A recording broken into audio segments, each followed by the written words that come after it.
Hello, Friday again. I'm sweating. I was unboxing junk Chinese pressure washers. Doing one of your favorite things, working on Sunjos. It was way better. It was so much smarter when I had those guys put them together. Then I didn't hate it. And the warehouse is up their eyeballs because you guys have been ordering all kinds of crap. So I'm just having to do some work. It sucks. Unboxing that garbage Adams one, that big expensive Adam one's terrible. That's the worst version of Chinese I've seen yet. And the new AR 675, that one looks really nice. My fear is that it's not going to do a whole heck of a lot of water movement. And then the Sunjo 9004 Pro, not Max, Pro. And then somehow that 4000 Pro, I don't know, it looks like all the other 4000s. They have like at least 9 different versions of the 4000 series. There's a 4004, there's a 4000, there's a 4002, 4003, 4004 ELT, 4004 Max, 4002 Pro. It's insane. Like, there's a it's ULT. So stupid. Ultimate. Oh yeah, ULT. Yeah. Yep. Don't scratch my mic stand. You're killing me. The give me a little gap there. I think they gave us the 4000 for free because I didn't see that anywhere on the receipts. So I think if you buy 16, you get one free. That's the deal. So what I'm gonna do, I don't think it's gonna work. Or we do our ultimate package with these pressure washers. I need to sell all this stuff, and I have lots of people that are always looking for a deal. And so I'm gonna post it on the Facebook OG Marketplace. And I'm going to do it with a advanced package, and so Advanced, not ultimate.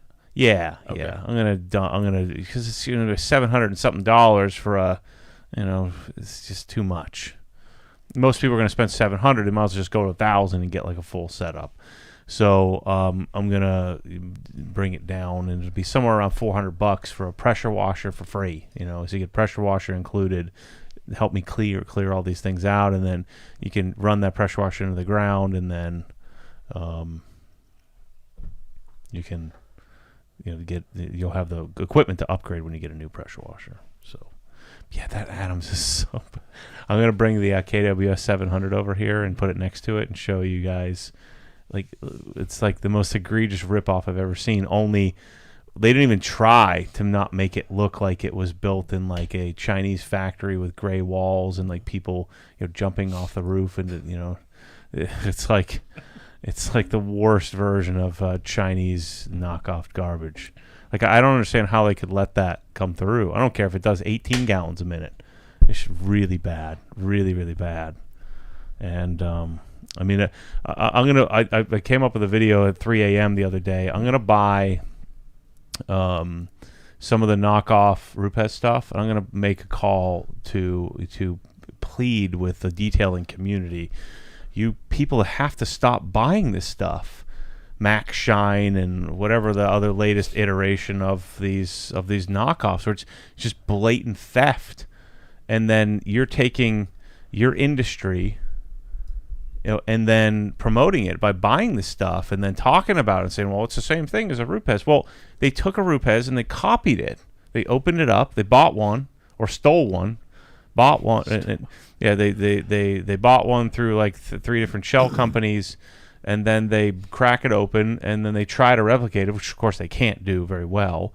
And then these idiot guys on YouTube and detailers are reviewing them, testing them for performance. It's so stupid. Why? It's like you're cutting off your nose to spite your own face. I mean, this is what we do. Why is anybody promoting this junk? Now, I'm not saying all Chinese stuff is bad. I mean, most of the stuff we use in this world is Chinese made. The Active is a good example. Like, they did something different. Like, they engineered and built their own thing. That's the first pressure washer to really look like it does. It doesn't look, even though it's that horizontal design, it doesn't look like a Ryobi. It doesn't look like a Sunjo. And even like the Sunjo stuff isn't really a knockoff of anything else. It's just a really junk version. So we really have to stop this. I just can't imagine, like, if you're going to try to copy a Rupes, like, try to do it better. Buy a Rupes, figure out how it works. That's why I to some extent I applaud Griots a bit, because they use the Rupes as their muse. but they clearly put some effort into trying to improve and try to make their own version of it. And I just, for the life of me, I know why, but I just can't imagine if you're like Adams, why didn't they just sell Rupes stuff? And I understand they wanted to build a company. Now, remember, Adams just, was sold to a large corporation, and so the way it works with companies generally, I don't know the story, but I would think, generally when the CEO or the founder of the company, when they sell, they generally are under contract for a certain number of years, and it's to their benefit to stay because there's usually some back end money, and then you never see them again. They're out. And then in the worst case scenario, like Steve Dinan, you can see he wants to rebuild Dinan. Probably wishes he never sold it, or maybe not. But yeah. So Adams, took the Chinese route, took the route to go because you go to these manufacturers and you just tell them, you pick from a catalog, what do you want, or you tell them what you want and they try to replicate it. So they say, we want a Krenza KWS 700 that works on a 15 amp circuit that looks just like it. Well, the KWS 700 looks terrible. It's not even a good-looking pressure washer. It used to be really great looking, the KWS, the series that I had before, like the 165 STS I had in my wash bay. It was the most beautiful thing ever. I shouldn't have left it with that house. We've sold several. We have several customers that have that pressure on the wall. It looks amazing. And so if you're going to knock it off, at least try to improve it. It's just frustrating. So we just have to stop supporting this stuff.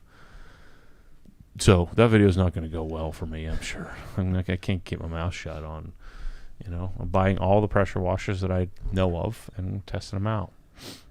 And to address a couple questions that came up there, the ones that we will be selling, we have Ryobi right now. Mm-hmm. Greenworks. Yep. Will also be in there. There's 7 or 8 of those. There are ARs. There's the Adams. There's the Sunjos.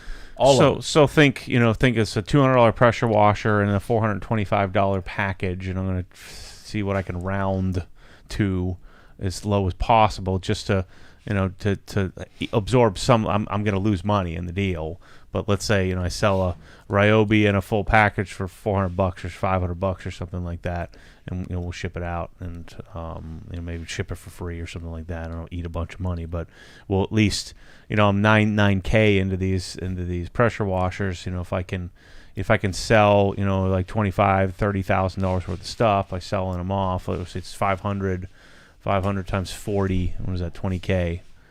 So if we raise 20K and let's say I'm in that total for 22, it'd be worth it. Rather than losing 9, I'm only losing 2. So that's what I'm going to kind of round to try to make it happen. Let me get to a couple questions that have come up here in the chat. Number 1 from Matt in the chat. Hey Matt, early question. Which Kinetico system did you end up going with? Does it have its own iron filter? We have their base system, and I'm running into issues with iron removal. I'm not sure which model. That was like their ultimate system. So it has it has 4 tanks, 4 resin tanks, and then the little salt tank, little single bag salt tank. So I think it does have an iron breaker in there, but I'm not 100% sure. All right, let's see. Here we have 2 super chats already.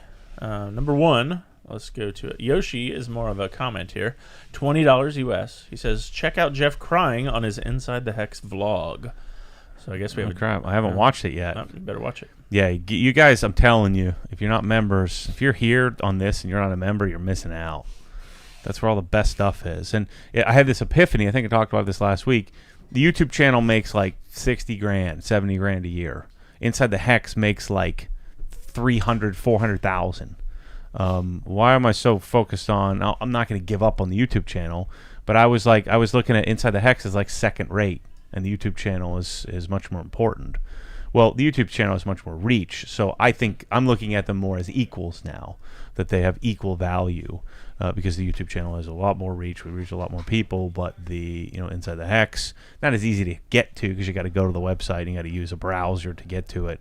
But if there was a platform like a membership platform, Patreon takes all your money and then they can censor you. So I don't want to do that. I don't want to pay Patreon 13-15% of the what you're paying. That's stupid.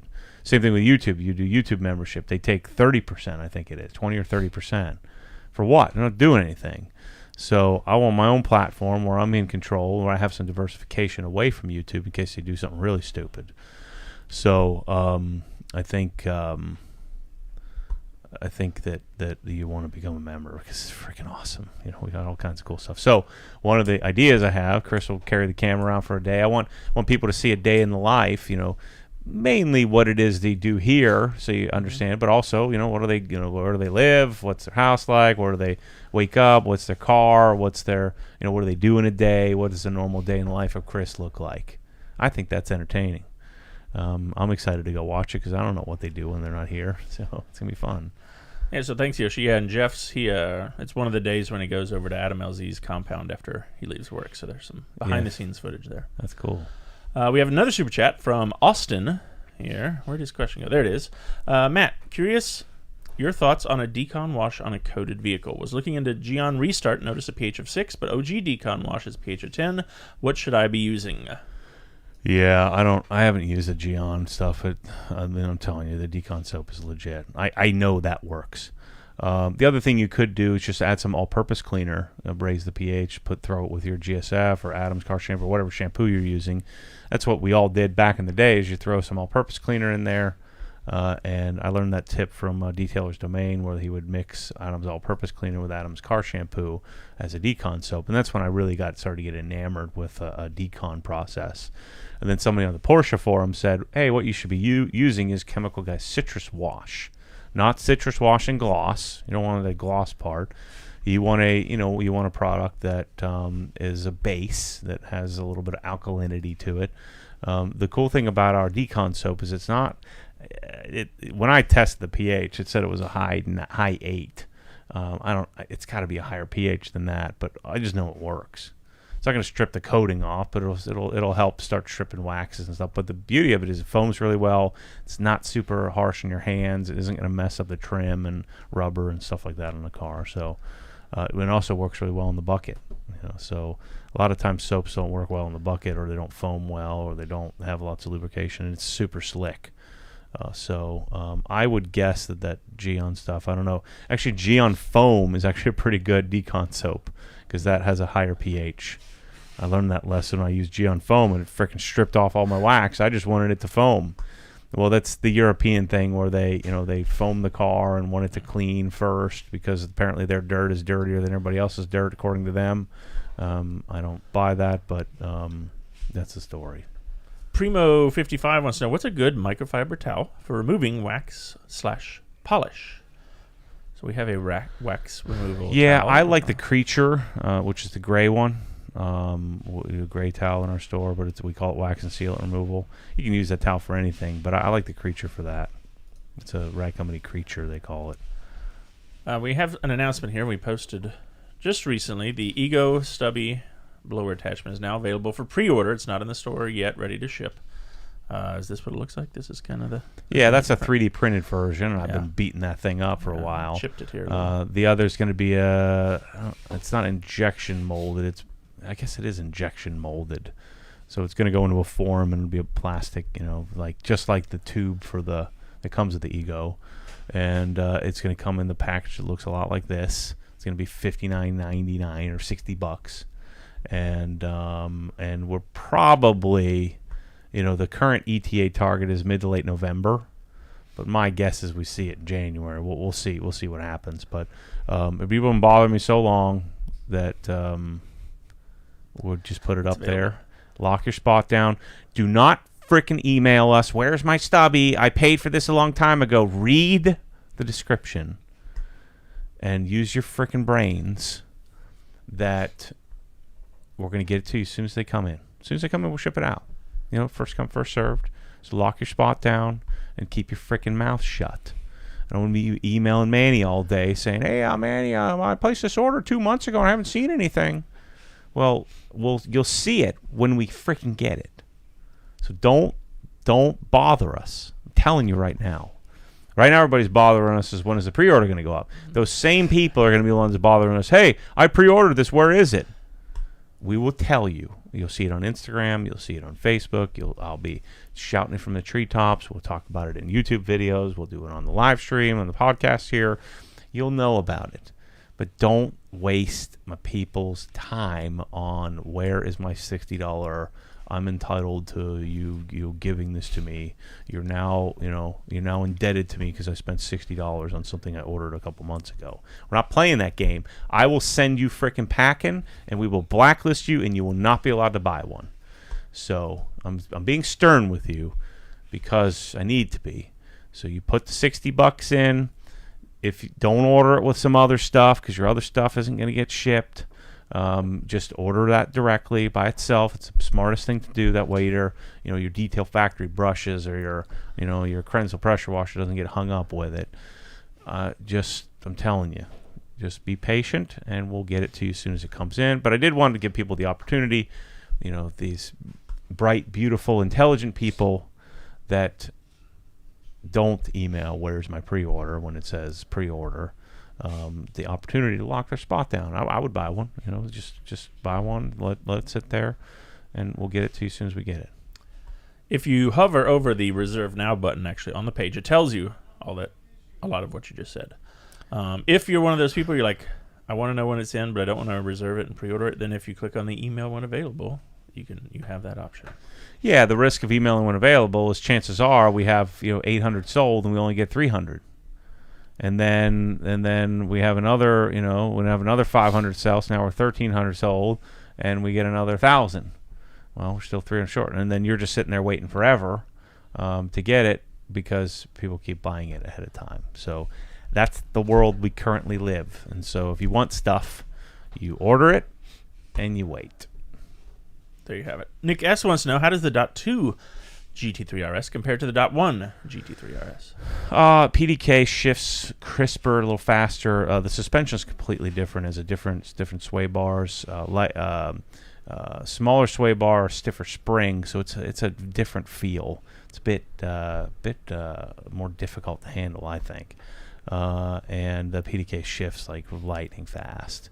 And then it has they've sort of figured out all the potential issues of the Dot Ones. The Dot Ones have finger follower wear, abnormal wear from oiling, not so great oiling on the certain cam lobes or cam areas, and so the Dot One Gt3 Rs is the best version of that series of the 9A1 engine.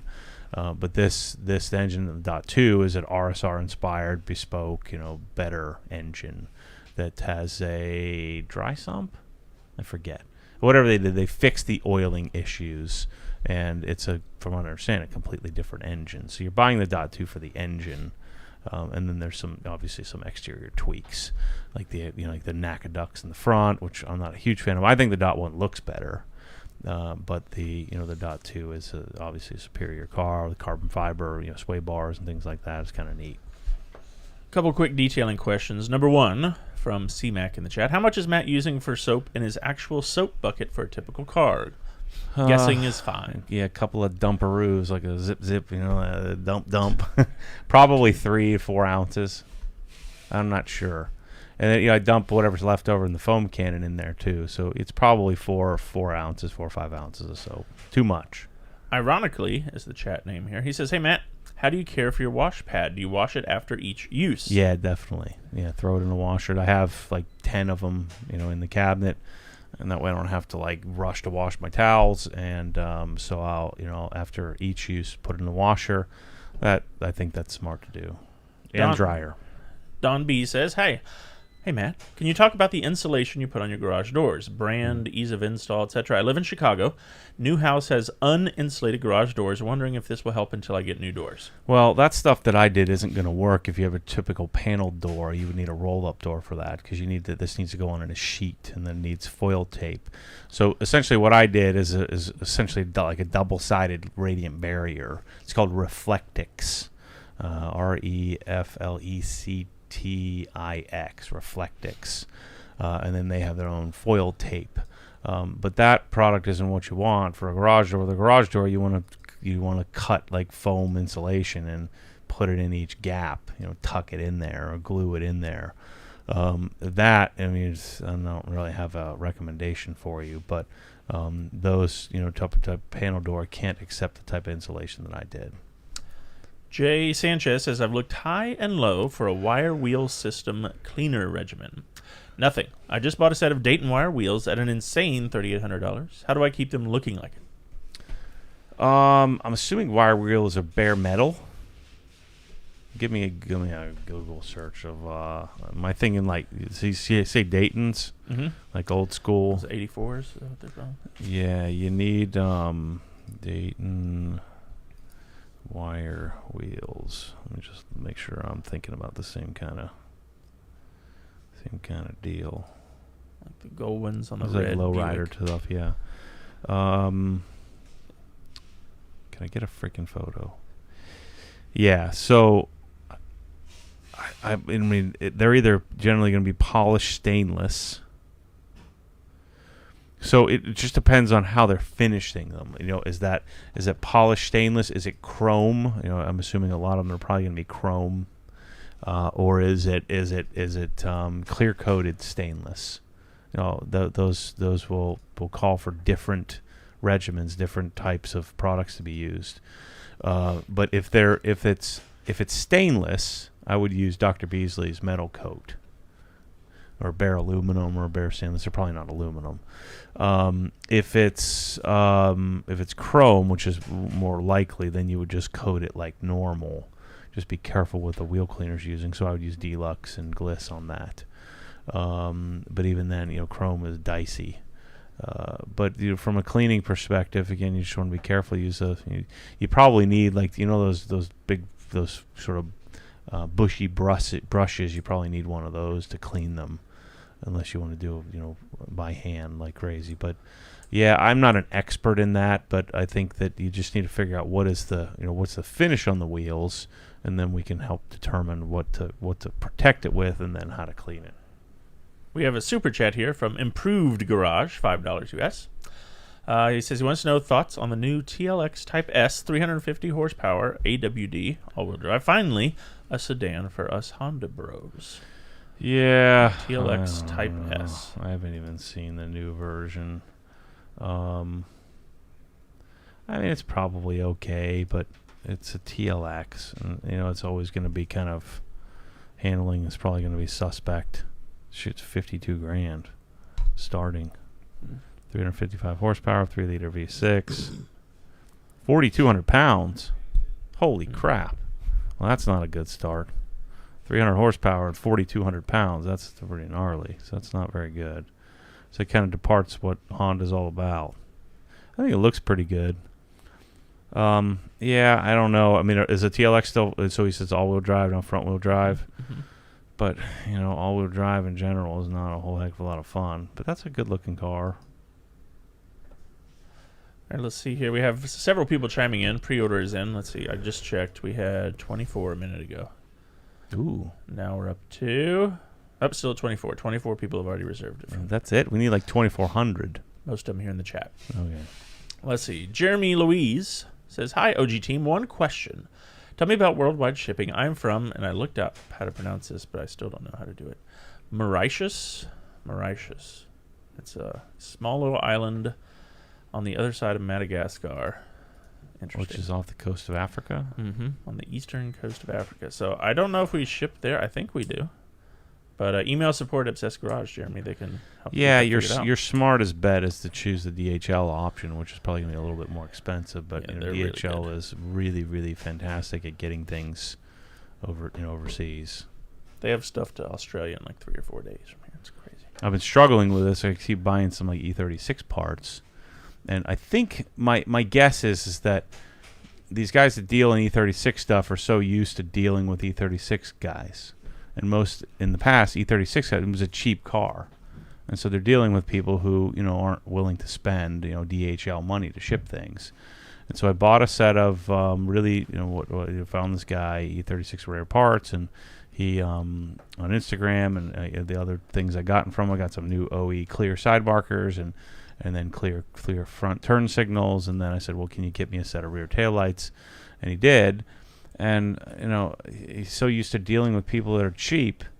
And so he shipped his lights over USPS, and they're cracked and broken. And he glued them back together and said, I did the best I could.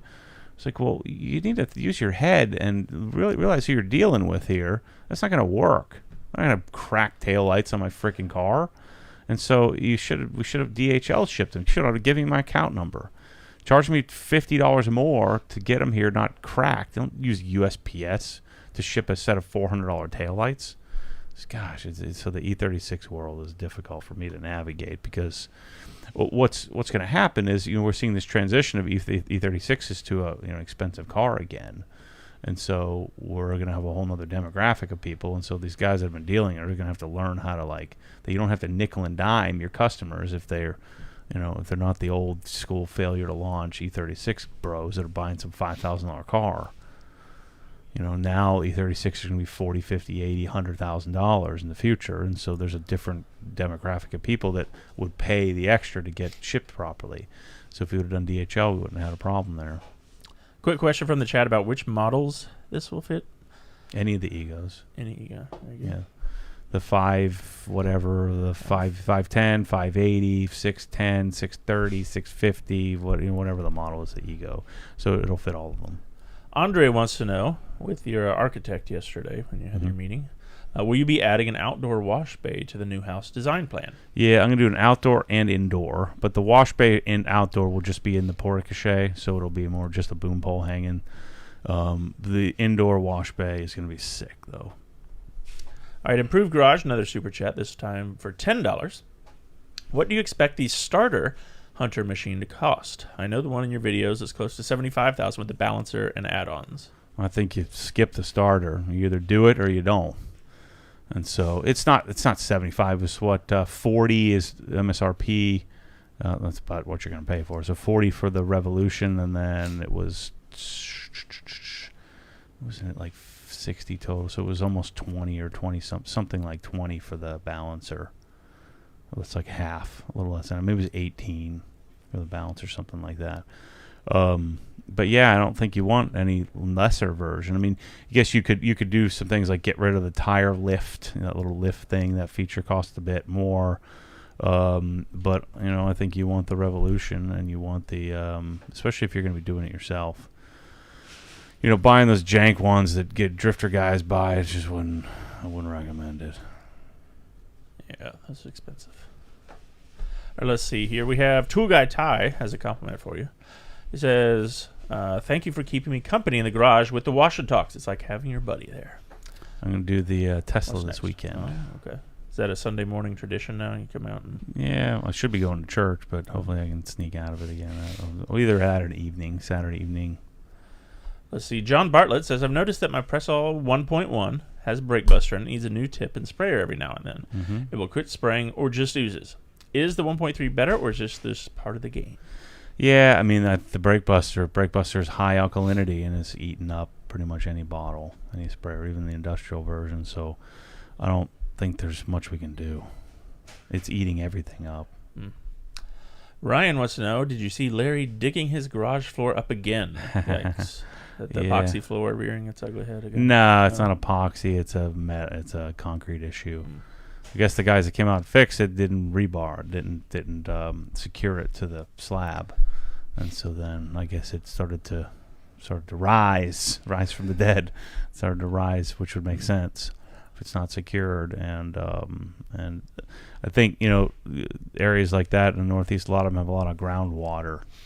And so that comes to seasonally, the ground level, the level of water in the ground changes. So, concrete is complicated there, but that's a stinger. Tim wants to know, hey Matt, I know you're not a boat guy, but is there an OG pressure washing solution you would think would work outside, permanent install on a dock? What's that guy that we sell to? Yeah, I'm trying to remember now. There's a guy in Tampa or something who builds the machines. They're putting like was it 1322 in a giant Yeti cooler or something. Yeah, yeah. Let me look it up here. Too. And does he still buy them? Or did he find a different pressure washer? Let's see. While you're doing that, will the dry ice machines ship to Canada? Ryan wants to know. Yeah. Yeah, we can do that, Ryan. Email support at Obsessed Garage. We got more questions, but I think you might be the first Canadian to get one from us. Let's see. We have 2 super chats here while you're looking that up. Robert Peaster, $4.99 US. Do you sell the replacement washer for the garden hose quick disconnect? Bought them, like them. Now my buddies want to buy them too. Thanks. Say that again. Do you sell the replacement washer for the garden hose quick disconnect? I don't think so. Just quick disconnect is so cheap. Just buy a new one. I don't think we have those. No, we do not. But you can get them at like Home Depot. Just take the old one, Home Depot, and you can find another washer in the hardware aisle. All right, Big Boz 101, $19.99 super chat. My chat didn't come with the super chat, but thanks for the info on the Yellowtech Mika. Is that how you say that? A few weeks back, it's working great. So he took your advice. Yeah, so good. Excellent. Glad you're liking it. Yeah, I don't know what that guy's thing's called. All right, Blend Mount checking in here in the chat says, "Hey OG team, happy Friday from J28 Design / Blend Mount. FYI, new radar detector, Escort MaxCam 360C, Uniden R4, Redenzo DS1." So I'm not sure what any of that means, but it sounds like He's asking which one, or there's a new ones. New radar detector. I guess he's saying yeah, those are new ones. Yeah, that I hadn't seen the R4 yet. We'll just check out Just go to Vortex Radar. He'll tell you what to get. Stint Placer agrees with us here. Shipping stuff is nuts. We ordered some furniture in March. They said it'd be 8 to 12 weeks. Now they said late February. Oh yeah. It's only going to get worse, I think. I had an appliance get delayed a month and a month and a month, and then it finally came. Yeah, I think you just have to kind of. Well, that's what we're going to have to deal with. We have a super chat here. Another one. Oh, he gone. $5 US. New 718 Spider coming in a couple months. How's the wash process different with a convertible top? Do you have a recommended protectant, rag top, or something else? I'd use Aerospace 303 on that, and the rag top is okay, but I don't. Just seeing how cheesy their marketing and bottling is, I don't trust that they know anything. So, but I don't know. Maybe they are experts, but the Aerospace works great. That's all you're going to do is just wash it like normal and spritz some 303 on there once in a while, and that's all you need to do. It's super simple. You could consider doing some sort of fabric coating, but I just stick with 303. Ooh, we're up to 36 pre-sales now. Nice. Went up 50% last time. Let's see. I know you like this question from H. Christopher Hoots. Knowing that Matt is a Wu-Tang fan, is he watching the Hulu series? Oh yeah. Yeah. It was the last episode was great. Where they were working on their first single. I thought it was pretty cool. And then I had to turn it on. I'm like, what's the song sound like actually? Because they were like working out what the beat was going to be. It's cool. All right, let's get to some Facebook questions here. Number 1 from Steven. Hey, Matt and Chris, I've been using Bead Maker as my drying aid. Want to switch to the OG drying aid. Is it recommended to wipe the car down first with something like Geon Prep before I apply the new drying aid? Also, can it be applied to the microfiber towel instead of directly on the car to help prevent over-application and streaking? I mean, you're not going to get the product, especially Bead Maker, that needs to layer on there pretty thick. You're not going to get a very good, bonding or cross-linking or whatever the heck it does if you spray it on the towel. I mean, the towel you can do, but I prefer to spray it on the paint. And but the advantage of spraying on the towel is you won't have some overspray issues. The wiping with prep, I mean, you shouldn't be using that as your protection anyway. It should just be a topper. It should just be an extra layer. And so I wouldn't be wiping down with prep at all, because then you'd be damaging the actual protection layer that's on the car. So I wouldn't do that.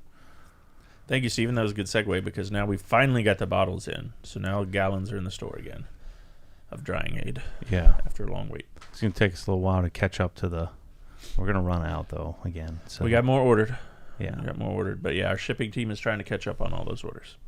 Let's see. Ethan says he hope he doesn't start a rant here. I don't know if I believe that. But could you go into why you don't like reviews again? I know you said you'd rather hear experiences over opinions, but reviews to me seem like experiences people with the products.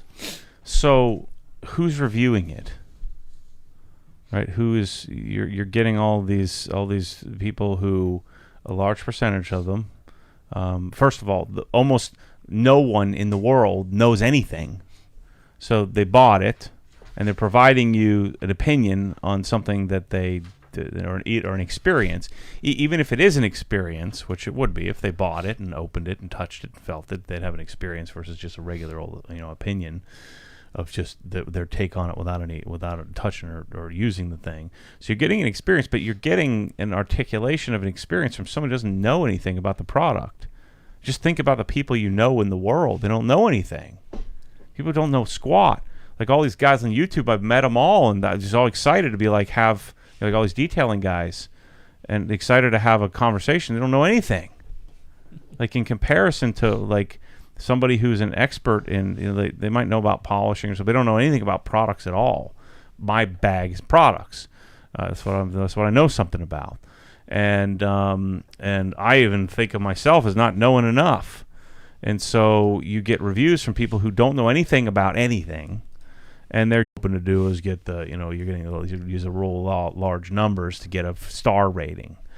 And I would guess certainly if you had you loosely use that data to say, okay, well, 95% of people are saying this is junk, so odds are, even if they don't know anything, chances are the consensus could come up with a reasonable outcome that's reasonably accurate.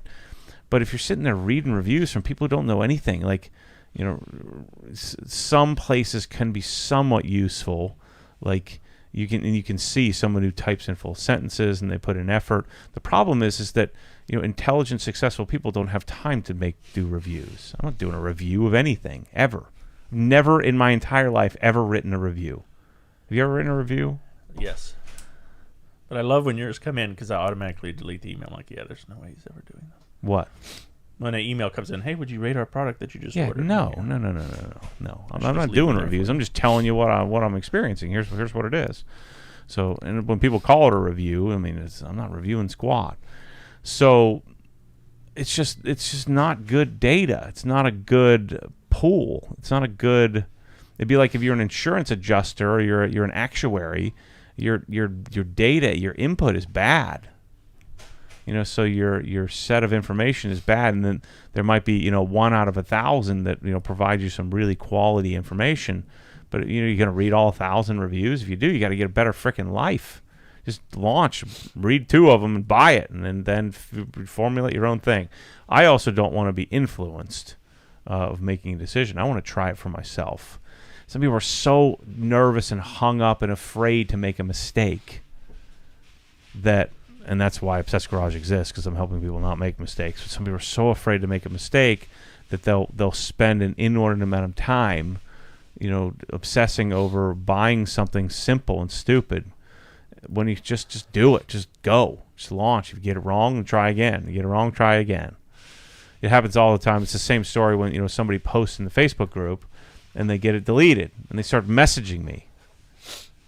They have no concept that there's 50,000 people in there, and then I'd get 500 people messaging me every day every time there's a post deleted. They can't comprehend why it's not cool. Like, just frickin' try again. So a review is complete waste of time. We will never have reviews on ObsessedGarage.com because I don't want to hear what idiots have to say. Because most of it's going to be, Krenzel's garbage because it showed up damaged. Well, that's ridiculous. That's a ridiculous review. You didn't even get to use it. How do you even know how good it is? I ordered a second one. It was damaged again. Well, it's 80 pounds. There's a high probability it's going to be damaged. Good news is they'll fix it for you. So, that's the reason why I'm not interested in reviews. It's a bunch of freaking nonsense from a bunch of people who don't know anything. Just walk down the street and start asking people about things. They don't know anything. Even most of them don't even know much about what they do. Sounds like a video series. This would be good. I mean, seriously. And God bless them. They're way better off. I can't even drive. I can only drive in like a 3-mile area because I'm wound so freaking tightly. So it's not all good. I'm not saying it's a superior thing. That's why Obsessed Garage exists, because, and I take a lot of heat for people saying I'm arrogant and all that crap. No. I'm deeply humbled and very flawed. This is just how I speak, telling it like it is. And so it is really nice. It must be nice to not, to be reading reviews and buying frickin' Sun Joes and not have the curse that I have, because it's a better way to be. And you can ask a plumber about plumbing. He doesn't know anything. He only knows what he knows. He doesn't know anything about modern techniques and new products and new things coming out. I talked to 3 different builders before I found these guys, and even these guys don't know. I'm going to have to teach these guys so much, because they just don't have a real interest in some like audio. You can see their heads were like exploding. Like, why can't we put a window in the middle of the theater room right next to where the first reflection point is? And he says, oh, and then the architect's like, yeah, we'll make the room square. I'm like, you can't make a home theater square. You know why you can't make a home theater square? Nope. Because of resonant frequency. You'll have all kinds of standing waves, and you have resonance just bouncing off of your brain. Acoustically, it's a terrible thing. So what do you want? Do you want a curve, or do you want? No, you need a rectangle. Okay. Can't have equal walls on all 4 sides, because then you end up with a resonance, a reflection point nightmare. And they just thought I was nuts. Like, what? Like, yeah, you didn't know that? I thought everybody knew that. It's like common sense. So reviews, no good, because people don't know what they're talking about. So there you go, Ethan. It'd be like me making a review on, I don't know, a hairbrush. I don't know anything. What's a good hairbrush? The Color Lock. That's a good hairbrush. Is that at Walmart? And it's not good. Are you ordering from some sort of online specialty, hairbrush place? If you're not, then it's probably not any good. You're probably using something generic, something junk. So chime in the chat if you know the good hairbrush, because I don't know it either. Let's see. Jeremy Louise, our buddy in Mauritius. Me again. If maybe I order a scissor lift to be shipped to Mauritius, is there any free shipping, or will I have to pay for it? That's going to cost you like $20,000 to ship it. You don't want to ship a lift to Mauritius. Yeah, you're going to want to source one from, that's the problem, is there probably is no source there. So, I mean, an $8,000, $10,000 lift is probably going to cost $20,000 to get there. Yeah. $20,000 in just shipping. Madagascar. Check it out. Yeah. That's probably your best bet. Shane wants to know, hey, Matt, have you felt any better about the E46 since you bought it? Nope, I hate it.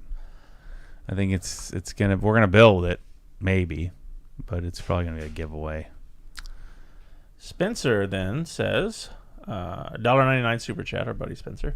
Place my pre-order. Where is it? Happy Friday. LOL. You're getting yours last, Spencer, on the bottom of the list. And we have a question here that I wanted to get to from Frank. Detailing question for you.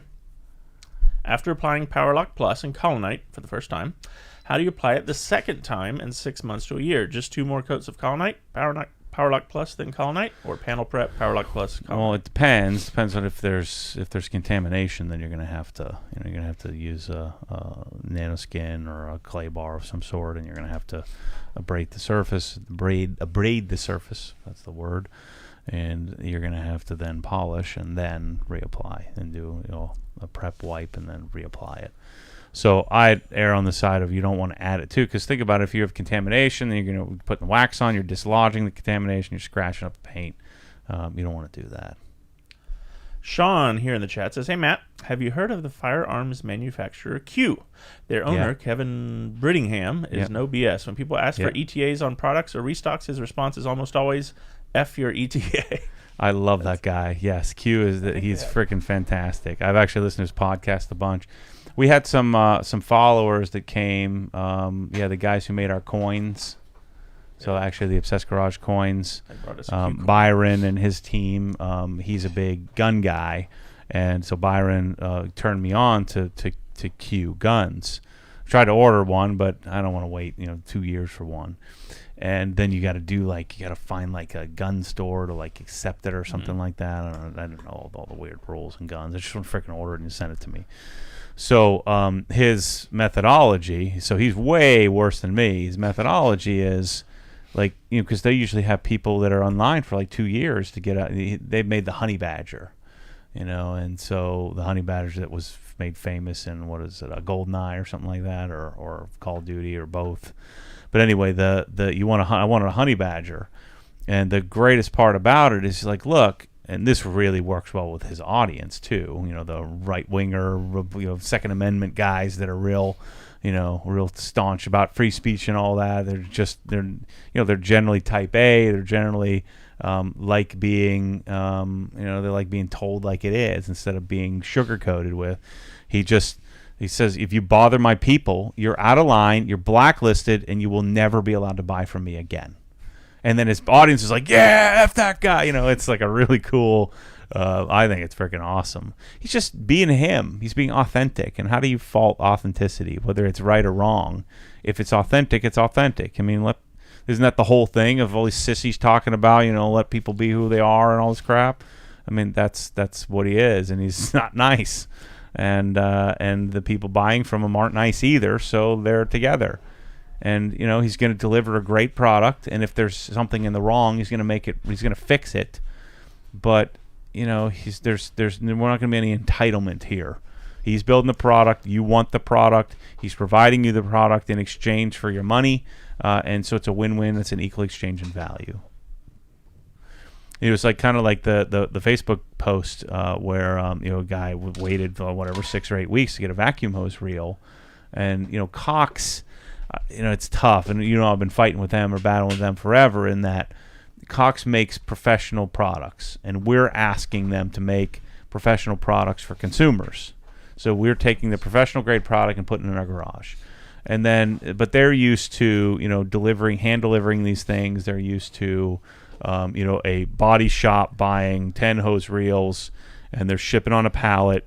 And the body shop's never gonna scrutinize a run in the powder coating or anything like that. They just don't have to worry so much about quality control as much with a professional in a professional business to business environment as you would if you were going direct to consumer.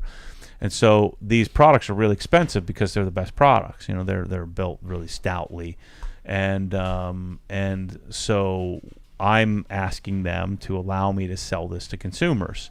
And I'm telling them that, hey, I've got the right consumers. These people are cool. They can handle this. And by the way, this post that the guy made in the Facebook group was really well worded. He wasn't blaming. He's like, hey, what do you think I should do here? Should I just eat this? Should I send it back? Should I ask for what should I do? And of course, the first 9 responses were, that's not right. You paid a lot of money. You're getting screwed. Basically saying there's a huge amount of entitlement there. You paid money. You're entitled to this. And in most consumer-based relationships, that's the way it goes. The person you're buying from is enslaved to the consumer. So the consumer is right no matter what. We've been taught that instead of, hey, we're in this together. And so when it's a business-to-business relationship, the business owner is buying from another business owner, and they tend to get it. And if something's really wrong, really egregious, then it's problematic. And combine that with we're in a really weird environment, is that it's going to take another 8 or 9 weeks to get a new one. And so he's like, should I just, and it's, I know exactly where he's at, because every time you open up a box of something, anytime you get something new, I immediately overreact. You've seen it, me do it 100 times. Like, this is junk. I quit. I'm always blaming it on myself. Like, why did I do this? Why did I try to buy this? Because I know that the chase required to get a replacement for something like that really sucks. And so I just blame myself. And then, then you wait a day or wait a few hours. You're like, whatever. I don't really care that there's a little nick or a little bend or a little ding in this or that. Do I really care that much? And now in this environment that we live, it's like, if I can care a lot, but it's not like I can just send it back and the company give me a new one. They don't have one. So now I'm out the product for another 10 months when I'd rather just have it. And so I made a post there and said, look, I don't like this.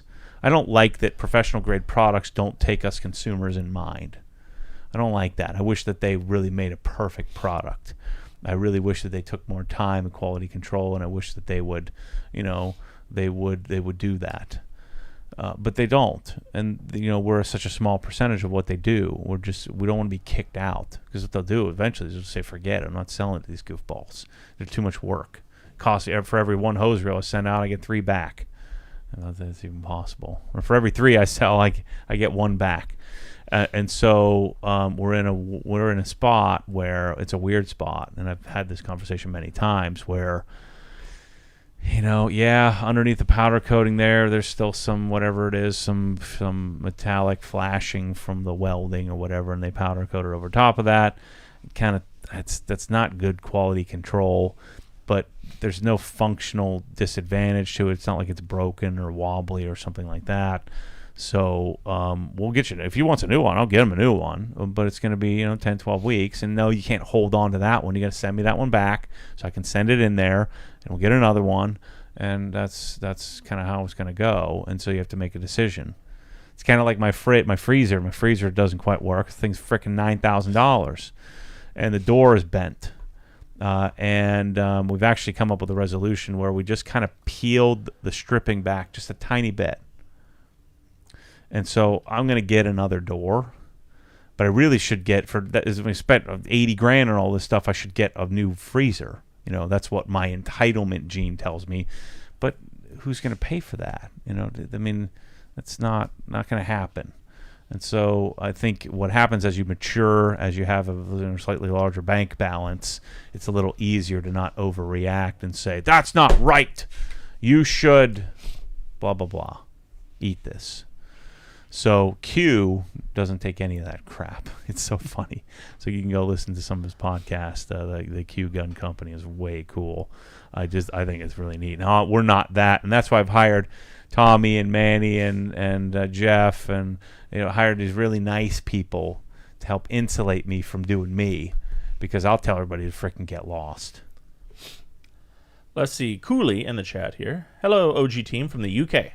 Firstly, thank you so much. I'm a huge fan. You've inspired me to make over my garage. Secondly, when are you doing another garage makeover video? Keep up the good work.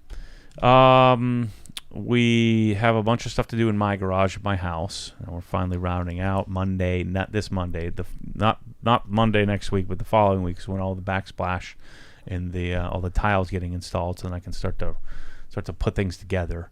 I just don't want to put the switch tracks down and have tile juice all over it. So, and then we're doing a garage the end of October in Atlanta, which is going to be like aspirational. And then we're going to do another garage giveaway, hopefully in January. We'll see what supply looks like, if we can put something together. All right, let's see. Caesar wants to know, hey, Matt, does Michelle still drive the Tesla, or does she prefer the truck? The truck. The kids, the Tesla, my kids are not me. They just don't give a crap, and they beat things up. I've tried to smack them around and try to train them and try to put shock collars on them and everything. Nothing works. So they just get in and destroy. Hopefully in a few more years we can get a nicer car. Question here from Nick Thompson on Facebook. This is a good question. I'd never considered this before. Hey, Matt, is there any advantage of running an active or cartridge pressure washer on a 20 amp circuit? No, not really. Because they barely even draw. I don't think they even get close to 15. So with the foam cannon, so yeah, no advantage at all. Keith Tippett wants to know, hey Matt, I've seen a couple of your videos, an underhoist jack stand you've been using. What's the brand, and would you recommend it? Underhoist. Oh, he's talking about the pole jacks. I don't know where those were from, like Jegs or something like that. They're not very good, so I wouldn't recommend them. Pole jack and oil catch container thingy are two things I need to find some good ones for soon. But yeah, I just Google searched and found them at like Jegs or one of those places and ordered them because I needed them like that week for some project I was working on. And I use them all the darn time. You have to have them if you have a lift. Let's see, we got a comment here from Green Tip Academy. Hey Chris, this is William from North Carolina, William Wallace. I just want to say publicly, thank you. Thanks for the point-to-point interaction on the Milwaukee M18 Compact Impact. Robert also helped me with that, William, because he requested a certain one months ago when we couldn't get him, and he waited and he waited and he waited, and we finally got him. So jeez. Now he's got it. He ordered it yesterday, I think. So thanks again, William. We appreciate it. Bear on Instagram says, what is the next upgrade on the E36 M3? I have a couple of Euro E36 M3s myself and love that kind of content.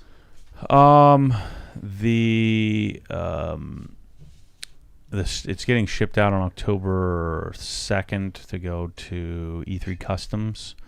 So it's going to go to E3 Customs, and it's going to get audio system done as well. So it's going to get new seats, Recaros. It's going to get new Alcantara headliner, and it's going to be a pretty awesome stereo. I'm doing a single Illusion Audio 12, a couple of Moscone amps, and Moscone processor, some Morel separates in the front and rear, and then that Porsche design head unit, and it's going to get all dialed in all at the same time, and it'll come back to me magically a month later, and then they'll have to ship it to PSI to get it aligned, and then the car should be operational.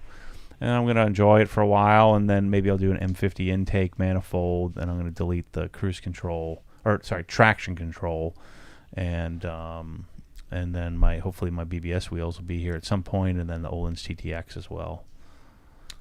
Let's see. We have a question here from 6.7 Jose on Instagram. Hey guys, love the podcast. I live for Matt's HOA rants. Quick question on the Prevost air fittings. How stout are they when it comes to resisting the elements? I'm adding an onboard air system to my F-250 and would like to have an air chuck for filling up tires and whatnot. Can I mount them just anywhere and not have to worry about it, or do I have to drill into my bed and have the outlet come out there? I don't know. I think you'd have to try it. I'm not sure, man. I don't know the answer to that. I don't know how they'll hold up, because I'm always using them in the, inside in the garage. So I haven't really tested it in a harsh environment. I don't even let mine hit the ground. So, yeah, I'm not sure. You'll have to try it. See how they hold up. They're $20-$30, so if it doesn't work out, then you can always relocate them in a spot in the bed where it's not as beat up. Got another super chat from our buddy Yoshi, $10 US. Going back to the Cox hose reel, he wanted to say, at that point, it's probably better to have the reel redone in a color you want. So do you not want blue? Yeah, I get it. It's frustrating. You spend $500-$600 on a reel and it's not perfect, and I don't want that. And I've yelled and screamed and kicked and fought and had Tommy and Bryce and all the guys over the years, Chris, we've all worked with them and had the reps come, and like for a while, remember they were getting powder coating in the threads, and you had to chase the threads, which was annoying as crap, because who the heck has a 3/8 NPT, whatever you call it, die. And then we did it here. Yeah, and then we were doing right. So, but this is because they're so used to shipping it out to somebody who's like who's a plumber or a mechanic or some sort of installer, and so the installers never give them any feedback because they're just doing it in the field and modifying and fixing, and the the installers don't give a crap if there's a scratch or a run or something like that. And it's frustrating, but it's what we got. I'd rather have a Cox reel with some defects than a Chinese reel from Home Depot. Let's see here from Travis 112 on Instagram. When the weather doesn't work for an outside wash, I do a soft wash inside the garage and hook the hose reel to the garden hose bib instead of the pressure washer. I use the OG spec short gun with a 7.0 orifice nozzle, and it works well, but is there any reason I should not use the OG gun with low pressure? No, it'd be fine. Yeah, it doesn't really work. He's talking when he's saying it's probably just spritzing out. But yeah, it can't hurt it. It'd be fine. Let's see, from Mark on Instagram. I have an AR630 TSS. I don't seem to be getting the thick shaving cream type foam. I've used the Blue Adams Car shampoo at your dilution of 150 milliliters and add water.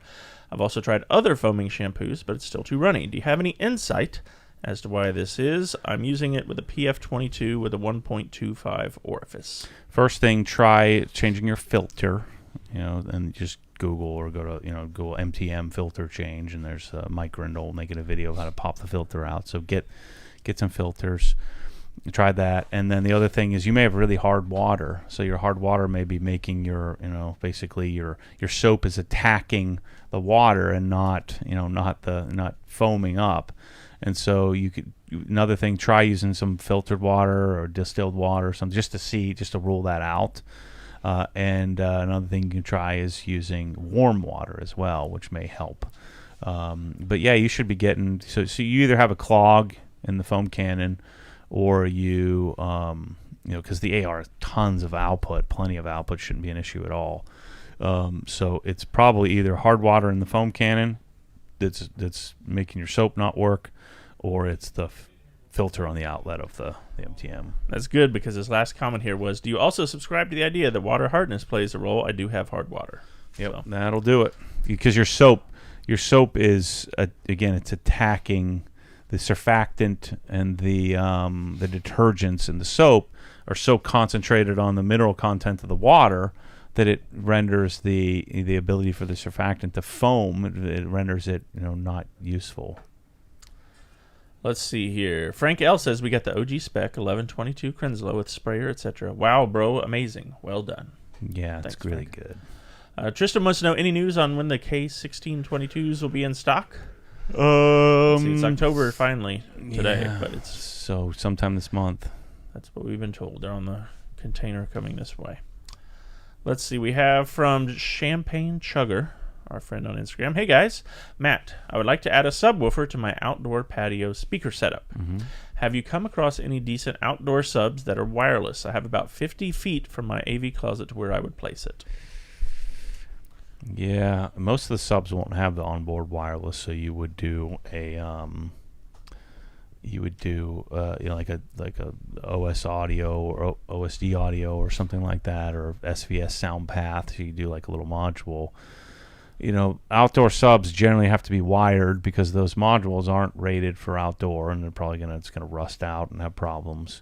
The other thing is you need a dedicated free air sub, and so you want something like from a company that makes dedicated free air subwoofers that's designed, because your long throw subwoofer, your long throw home theater subwoofer will use your room to make the bass work, and so you need something that works out and where there are no walls, where there's no benefit, and so you need a dedicated, like I bet you Speakercraft probably makes one. What is it? There's a Rock something or other, Rock Sound. I think it's Rock Sound. There's a bunch of companies, maybe Sonance. Probably make something, but the wireless part, I doubt it. You're probably going to have to bury a line. Hey, let's see here. We have from Christian on Instagram. Hey, Matt, I've been doing some research. I need a pressure washer to wash the side-by-side before loading it into the toy hauler.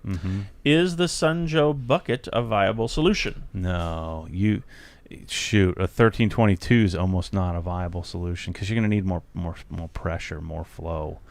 I mean, I would think a minimum you're going to want. I would probably get a gas pressure washer for that, because the gel coat or the plastics on your side by side are much more durable than paint in the car. Plus, you probably got it scratched up anyway from flying down, the tree smack it and all that. So I would get yourself a decent gas pressure washer for that application for sure. Like again, 1,000 psi and 2 gallons a minute. It's just going to take too long. You're going to have to agitate it. You're going to want something to blast all that crap off. So you're going to want probably 1,500 psi and 3 gallons a minute or something, moving some water to really make it as effective as possible. And electric, you're going to have to spend so much money to get it, and then you're going to have a dedicated, 220 or 240 volt outlet for it to work. All right, let's see. We have from Darth Greer. He wants to know what are the key differences in the new Viper Robust Steel Pro? That's the one the video just came out today. So that one's just fixed, right? So it has a different tool tray, and it doesn't have the ability to go up and down. Like right now I'm sitting on the other one. What do we call this one? This one's the... Robust Steel Max? Yeah. So the Pro is just a fixed height. So it makes it lighter, a little cheaper. And then we had them do it exclusively. We're the only ones that have black, powder-coated arms and then blue stitching. I think it looks the best that way. It does look nice. Yeah. Yeah, that's today's video. What's coming out next? We had the Ryobi's first. What's the next brand we're coming out with on the pressure washer next project? is Greenworks. Give you some real life lessons in that. It's going to get me in trouble. So I'm not even going to read the comments on these because I'm just going to kill people. There's some humorous moments in this one as well. Yeah, and making some what would be perceived as condescending comments. Just trying to help people out, Too bad nobody wants to be helped. I'm helping people that don't want to be helped. Got the Greenworks. I'm sure there's some fun there, some outtakes, some... for instance, one of the pressure washers, like it has a ramp up time, so you can't get a flow rating. You have to just jam it in the hole. You'll see that. I don't want to give too much of that away. But Yeah, and then we're gonna run out of here after the podcast, and we're gonna go do the Adams test, the AR test, the AR675 test, and do a couple of Sunjoe Pro quote pros. Trying to limit it because there are 15 Sunjoes, so I'm trying to take a couple out of that mix, so I don't have to do 15 in one day. So somebody listening in the arm building, tell Tommy and Jeff and Mike T to be ready, because I forgot to email you. Let's see. Frank L wants to know, what's the best way to redo hose bibs outdoors where there are existing bibs at a low height? Have plumber add 90 degree, then new pipe up higher attached to 4x4 wood post? It's probably easier to run exposed pipe on the wall than it would be to cut the wall, especially if it's block. So that's what you have to do. You'd have to run an exposed, or you have to go inside, cut the drywall, so you can get to the pipe. But if it's block, you can't get to it, so you're gonna have to get the hose bib off of there and extend the line. You probably have to chip out a little bit of you probably have to make like an access panel. It's not an easy thing to do. Let's see here. Frank L has an audio suggestion for you. Okay. Have you checked out Dangerous Audio for conversion and speaker controller? You might want to check the D Box Plus. Amazing D/A conversion, Bluetooth, USB, etc. Multiple outlets, top-notch sound. I don't know. That doesn't sound like we're off to a good start. Dangerous Audio for conversion and speaker control. The D-Box Plus. Dangerous Audio. Let's see. While you're doing that, Invasion HD says, hey, Obsessed Garage, any info on those autonomous chairs in the arm building, if they're a good chair for long sitting, or is there something better? They're certainly better, but those are a good, medium-end chair that we've put through the ringer, and they seem to be holding up. Yeah. So, yeah, we like them. If they don't like sitting long, they got a stand-up desk. They can just stand up. Yeah. Dangerous Music, Frank L says. So yeah, it looks like a professional audio. I'll check it out. I don't know much about it. All right, let's see here. Super chat from our buddy Spencer, $4.99. Hey, Matt, recently posted on the Facebook page about a custom pressure washer I had built just for me. It does 3.5 GPM at 1200 PSI. It's an AR pump with an electric motor. Thoughts? ? I don't know. I didn't see it. It's usually those kind of look janky. Like that's a cat builds that kind of stuff, or they'll use a source pumps, whether it's a cat pump or a Cartridge or something like that. Yeah, I mean that's you can build whatever you want if you build a custom pump. We looked into that a lot early on, especially when I was having problems with Krenzel supply. Like, how could I do this? The problem is fit and finish when you do those kind of things. They always look kind of American jank. But that's where all the car washes and all that will generally have a cat, pump of some sort. The other cool thing is you could build something with a stainless head. It's just not super practical. We may start doing that in the future. Mike's here. We can start to provide a solution. We could service it ourselves. But yeah, I hadn't seen his. But that's a good thing to do if you're doing something professionally and you're using it all day, every day. But turnkey ARs and turnkey Krenzelas are generally much more viable for most people. All right, update on the Stubby nozzle pre-sale. 68 now. That's good. We're climbing. Let's see. How many did we have ordered? 1,000. I think 1,000 are ordered. I don't know how many are actually going to come on the first order. But yeah. we have 1,000 coming to us. Yeah. Spencer adds it does have total stop, and it costs about $1,500. So yeah, if you're using that every day like he is, I think that's probably a good option for you. Joachim on Instagram. Just an idea I got when I saw the last video from the arm building. It would be cool if you made some standard plans for the most normal garages with details for where to have electricity, water, compressed air, etc. So we could buy one from OG, then use them as inspiration for our newly built garage and use it as a goal for the future. Thanks, Joachim from Denmark. Yep, that's the plan. He's on to us.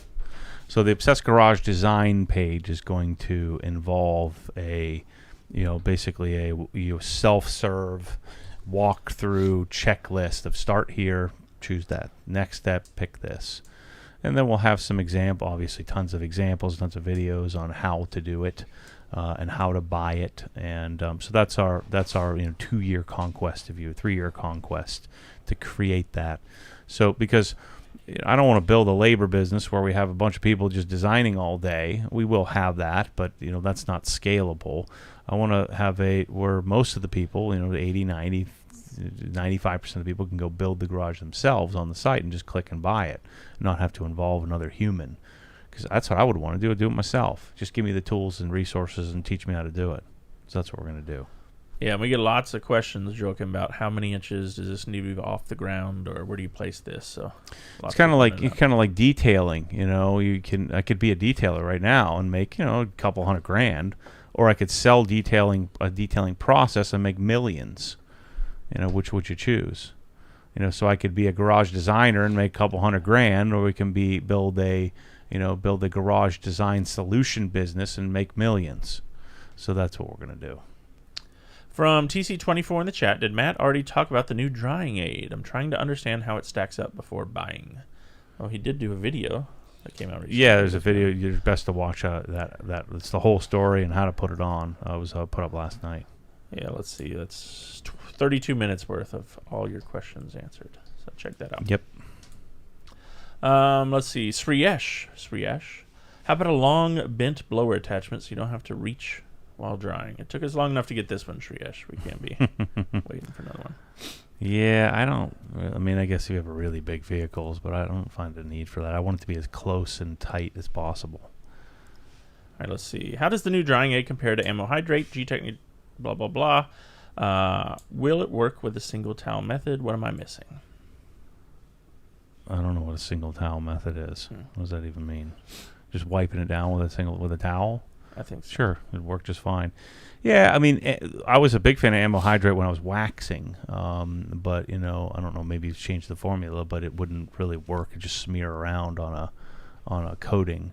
The other problem with hydrate in the beginning, which made me, I was just going to stick with hydrate, and then that's when I found. I think I went from hydrate to ECH2O, and then from ECH2O to bead maker. So I was fine on ECH2O as my drying aid, and then the Levi, all know the story where I went to the rag company, visited, and they talked me into trying that, and I'm like, and I was like, this is freaking awesome. So then I went to that, and then just we have lots and lots of feedback, and then I had a tough time the first time I washed my GT4 out on a windy day, and I'm like, okay, now I see why people are having a tough time with bead maker. And then somebody turned me on to that topper stuff, and I'm like, oh, this is pretty good. A lot easier to do than bead maker. And then, of course, I tried to buy it from them, and then they would do it. And so this is the evolution of where we're at right now. I think it's my favorite drying aid, for as necessary as a drying aid even is. I just think it's therapeutic for me. It's my favorite part of the process after I've done washing the car. It's a way for me to go and find bugs and little things that didn't come off in the wash, because I don't want to be very aggressive when I'm washing, and then it adds a sacrificial layer of protection, which is helpful. It's just a win for everybody. So that's the story. So, and you could use a single towel if you want. I like to use two, but one will be fine.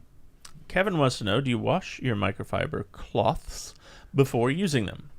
In theory, yes, but no. I generally do. You should.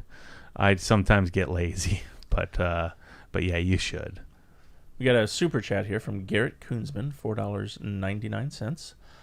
Ted Lasso is the best show on right now. Matt is right again. The second season isn't nearly as good as the first season. Have you started watching it yet? No. Oh my gosh, dude, you will love it.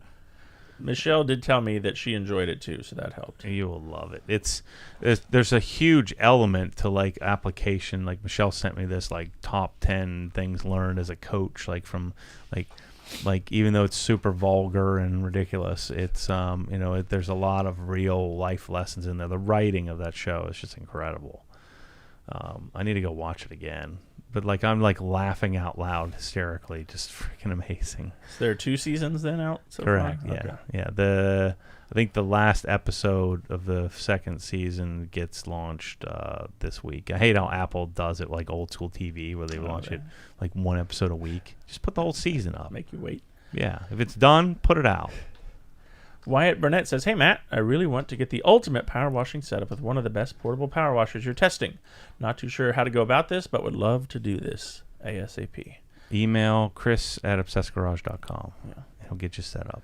Yeah, there are 2 right now in the store. Those are You could just go click and buy it. Yeah, if it's you wanna- all set up. right now. And the Maddie's Slightly Used Trinkets and Treasures, the first 2 items there, both. And the Ryobis are the best, I think. I like the Ryobis better than the Greenworks. Greenworks had some issues this time around. Yeah. Let's see. Appreciate the extra detail. Oh, thanks, Kurt, for chiming in. People are chiming in the chat with advice. That's good. Hayden in the chat says, I have an MK6 GTI with some minor swirls. Yep. It is a light gray color, so swirls aren't all that noticeable. Right. Is it worth it to do a full paint correction, or should I just decon and throw in some drying? No, you want to polish it. You don't want to live with those swirls. Especially when you start looking under the lights, those are very noticeable. We're going to get one real noticeable. Just polish it. Real easy to do. Just takes a lot of time. All right, Tinkering with Twins says, thanks, Matt. Just deconned, polished, and coated my first customer car with all OG supplies. Nice. What should my 6-month maintenance wash look like? Decon soap and drying aid? Probably not. I'd probably just regular wash it, depending on how it's been cared. But yeah, I mean, you could throw some decon soap in there if you wanted to. It certainly couldn't hurt. But I bet you won't even need to do it, depending on how it's been cared for. All right, let's see. This is good. We're running out of questions. That's a good thing. So now we can go do some pressure checked washer out. testing. You're done with this. Now I want to go watch you with the Sunjos. Could we just move the live stream over there and watch me yell at stuff? Drag the camera over. Yeah. The anger that happens during those videos is actually, I haven't been as angry because I have all the assistants now. And we're indoors. Yeah, indoors in the air conditioning. Yep. So it's not hot or cold. It's just right. And we have the pressure washer set up. Well, the last round I had them all set up for me, and I knew that I was going to have to put them in the box, which was also nice. And so we're able to just let it ride. It's a little different. Get it done quick. Who knows how different it'll be 3 years from now when we do all this again. Yeah, we'll have some stand-in for me, who's the pressure washing guy, and he does all the tests. Puppet. Because I'm off in the Maldives. You're in Mauritius with this guy. Yeah. All right, well, thank you all for tuning in. Thank you for all the questions. As always, don't forget the Ego Stubby is finally available for pre-order. You can go do that now. There are 82 people so far have reserved one, so cool. Hopefully we'll get more than 82 on that What's first batch. 82 times 60?